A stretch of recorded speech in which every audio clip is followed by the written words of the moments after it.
Spencer here with SummerSpace. Wanted to show you how to adjust the closing torque settings on your SummerSpace branded motor on a retractable awning. It's a series of button presses, but there are a few tips and tricks that can help you along the way.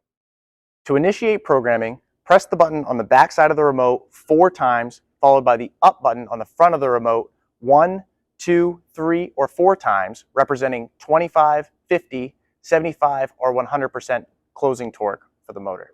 Follow along and I'll demonstrate the process. We're going to start by pressing the button on the back side of the remote 4 times, followed by the up button on the front side of the remote. Notice that I'm waiting in between jogs, and it will jog the number of times representing the setting that I'm entering into. We have 4 jogs representing 100% torque. I'll close out of programming by pressing and holding the stop button in the center of the remote.